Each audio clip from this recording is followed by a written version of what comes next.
à l'église de Corinthe. Et quelques temps après, cette réalité est encore survenue dans l'église des temps modernes. C'est que nous constatons certaines tendances aujourd'hui dans les églises. Nous sommes en train de marcher par la vue. Nous sommes en train de marcher par ce qui frappe les yeux. Nous sommes en train de marcher en considérant ce qui attire notre œil.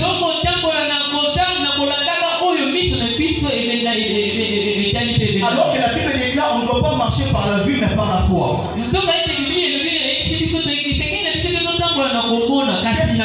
Qu'est-ce qui se passe aujourd'hui? Vous voyez, celui-ci, permettez-moi, il est Jésus. Et les rouges que vous voyez symbolisent son sang. On a fait exprès, on a mis des trous à côté pour symboliser ces meurtrissures. Et notre phare symbolise les hommes de Dieu de cette génération.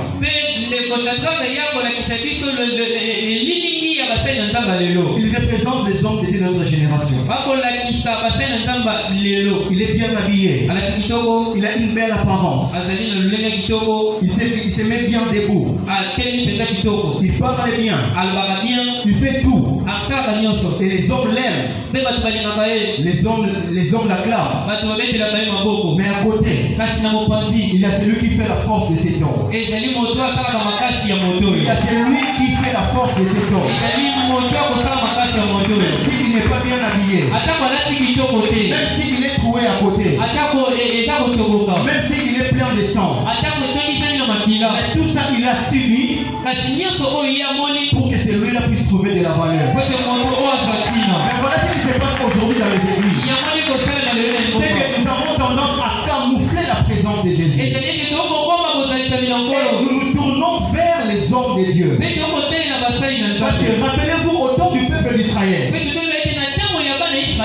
avait annoncé qu'il n'avait rien pour attirer nos regards. En notre terme, notre regard est attiré par ce qu'il y a quelque chose pour attirer notre regard. Et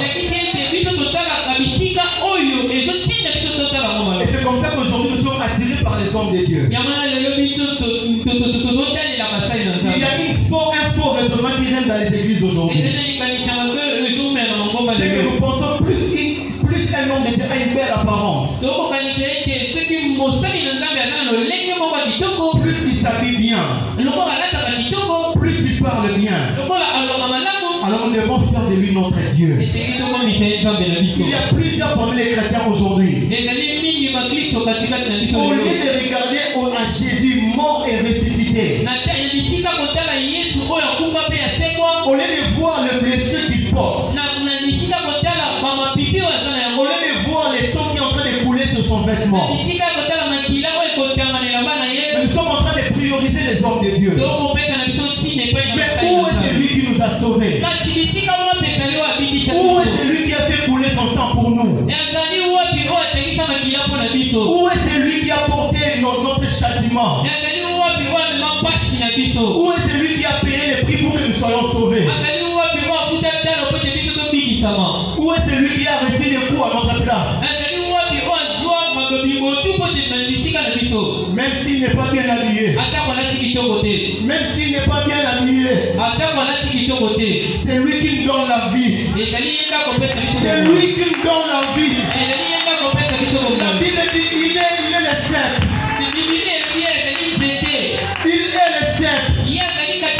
Et nous sommes les sarments. Nous sommes les sarments. Aujourd'hui nous faisons des hommes de Dieu des cèpes. Nous faisons des hommes de Dieu de cèpes. Et on a oublié Jésus qui a porté la croix. On a oublié ses meurtrissures. Tu penses aujourd'hui que le costume d'un homme de Dieu va te guérir.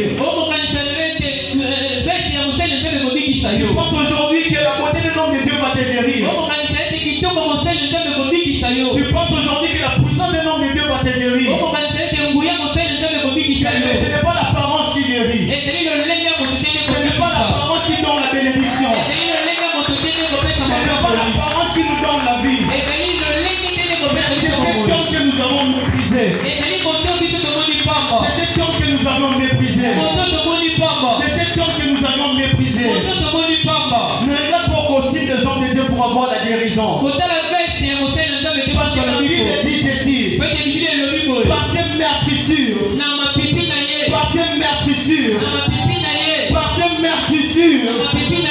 on a été guéri. Par ces meurtrissures, on a été guéri. Je n'ai pas la puissance de te guérir. Je n'ai pas la puissance de chasser même la fièvre de ton corps. Mais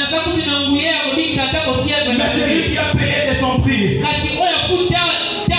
C'est lui qui a fait couler son sang à la croix.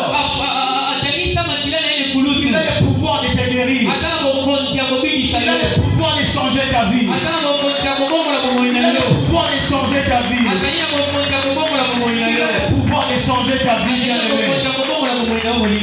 pouvoir de changer ta vie. Combien aujourd'hui nous mettons notre foi dans les hommes de Dieu? Combien aujourd'hui nous avons oublié les seigneurs? C'est pourquoi nous avons les églises dans l'église. Parce que nous avons déjà perdu le chemin de la vie qui est Jésus. Vous pensez que ce que vous cherchez se trouve dans les hommes. Vous pensez que ce qui vous manque se trouve dans les hommes. Mais ce qui vous manque ne se trouve pas dans les hommes. Ce qui vous manque se trouve en Jésus. Et cela nous est donné par la croix. Cela nous est donné par la croix. Cela nous est donné par la croix. Et j'aimerais te prier ce soir. Et positionner ton regard. Où est-ce que tu l'as regardé? Où est-ce que tu as cherché dans l'église? Aujourd'hui, le Christ se trouve chassé de son église. Parce que les gens pour qui il est mort placent leur foi dans les hommes. Parce que les gens pour qui il est mort ne le reconnaissent plus. Ils préfèrent faire confiance à l'apparence des hommes de Dieu. Ils préfèrent faire confiance au costume des hommes de Dieu. Ils préfèrent faire confiance à la belle posture des hommes de Dieu. Je suis très respectueux envers les hommes de Dieu. Je suis très respectueux envers les hommes de Dieu. Ils doivent bien s'habiller. Ils doivent être propres pour la gloire de Dieu. Mais ce n'est pas ça qui fait qu'ils puissent être dignes de notre confiance. Ce n'est pas ça qui doit faire qu'ils soient dignes de notre foi. Il y a un seul qui est digne de notre foi. La Bible dit ceci. Il est le consommateur de notre foi. Jésus est le consommateur de notre foi. Jésus est le consommateur de notre foi. Jésus est le consommateur de notre foi. Dans cette soirée de lamentation, je voulais seulement te rappeler ce principe. Je voulais te rappeler ce principe, bien-aimé. Il est temps que l'Église regarde de nouveau vers Jésus. Il est temps que l'Église regarde de nouveau vers la croix. Il est temps que l'Église regarde de nouveau vers la croix. Cet homme a souffert. Cet homme a souffert, bien-aimé. Cet homme a tellement souffert. La Bible dit on lui a percé. Ils lui ont percé la flèche dans les côtés. On lui a percé les côtes. Tout cela porté pour toi et moi. Mais aujourd'hui, on fait de lui aucun cas. Parce qu'on s'est dit, il n'a rien pour attirer nos regards. Il n'a rien pour attirer nos regards. On préfère regarder ceux qui ont une belle apparence. Regardez pour le serviteur. Regardez au maître. Parce qu'un serviteur ne peut rien sans le maître. Un serviteur n'est rien du tout sans le maître. sans le maître. Un serviteur n'est rien du tout sans le maître. Alléluia. C'est pas question de celui qui prie pour toi. Il y a même des gens aujourd'hui qui choisissent les gens qui doivent prier pour eux. Ils disent, moi je préfère Papa Jean. Moi je préfère l'évangéliste Joël. Moi je préfère le frère Gloire. Moi je préfère Maman Lamou. Moi je préfère telle sœur. Mais c'est qui te donne la victoire. C'est qui te donne la guérison. C'est qui te donne ce que tu cherches. Ce n'est pas l'identité de celui qui prie pour toi. Mais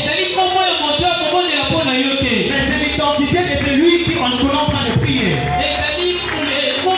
Ce n'est pas le nom de ceux qui te donne la guérison. Mais c'est le nom du Seigneur. C'est le nom de Jésus.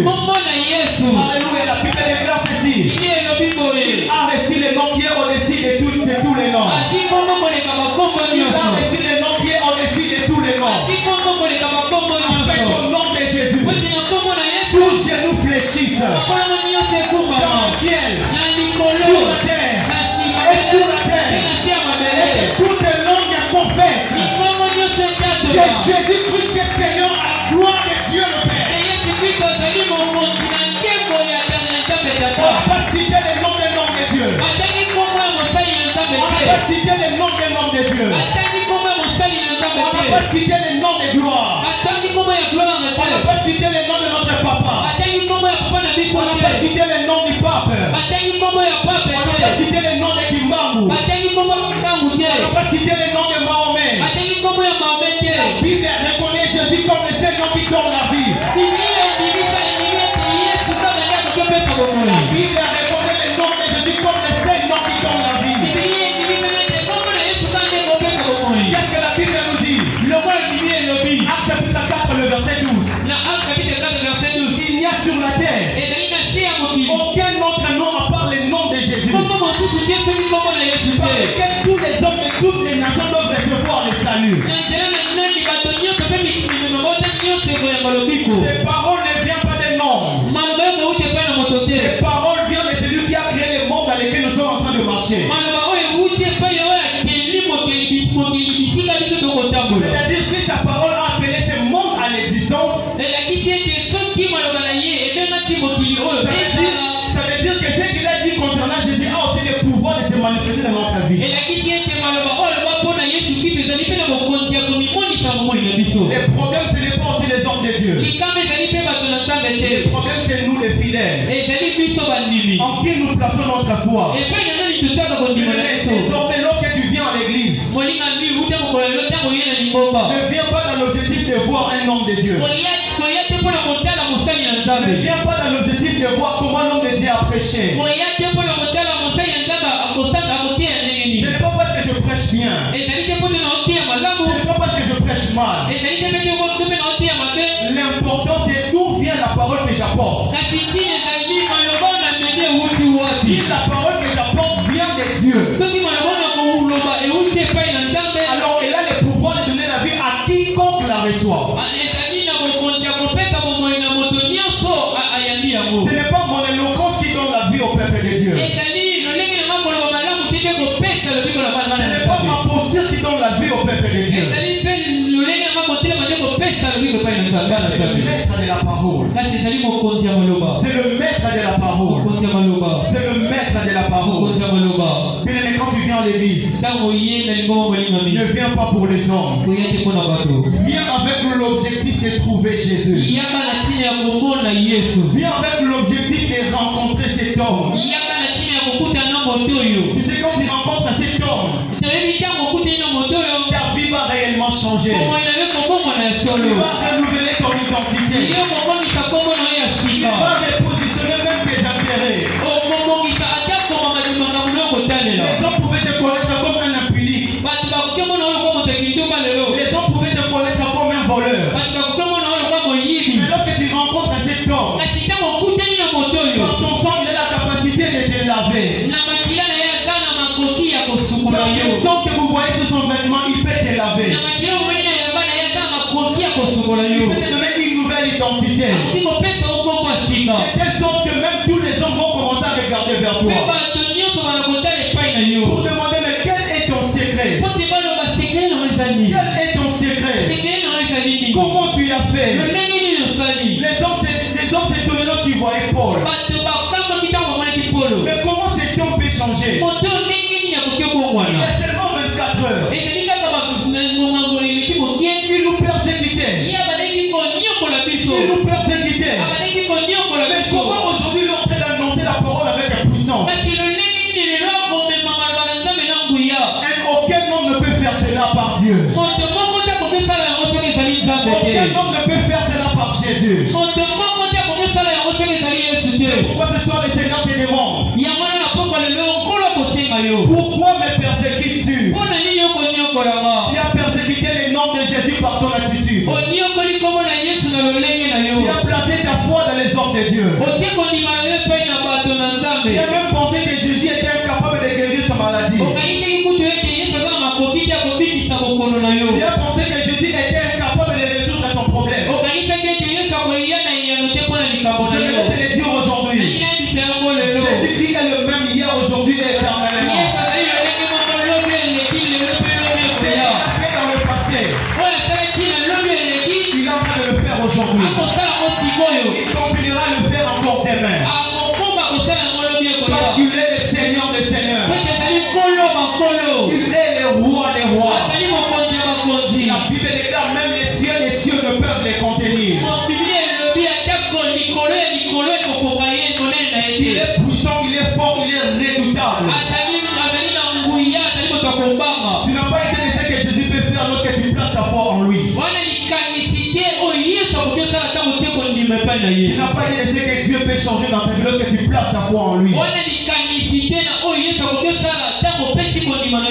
Ne regarde plus vers les hommes de Dieu. Il peut prier pour toi. Il peut faire tout ce qu'il veut pour toi. Mais ta foi, voilà celui qui doit la consommer. Voilà celui qui en est digne. Même si ses vêtements sont sales, c'était pour porter ta saleté. C'était pour porter mes péchés. La Bible dit c'est son mon péché qu'il a porté. Il s'est chargé de nos iniquités. Il s'est chargé de nos souffrances. Et la Bible dit que le châtiment qui nous donne la paix est tombé sur lui. Le châtiment qui nous donne la paix est tombé sur lui. Le châtiment qui nous donne la paix est tombé sur lui. Si aujourd'hui il est bien habillé, si aujourd'hui il parle avec la puissance, si aujourd'hui il guérit les malades, c'est parce qu'il y a une personne qui a payé le prix. Bien mes frères et sœurs, les hommes de Dieu ne sont que les canaux par lesquels l'eau peut passer.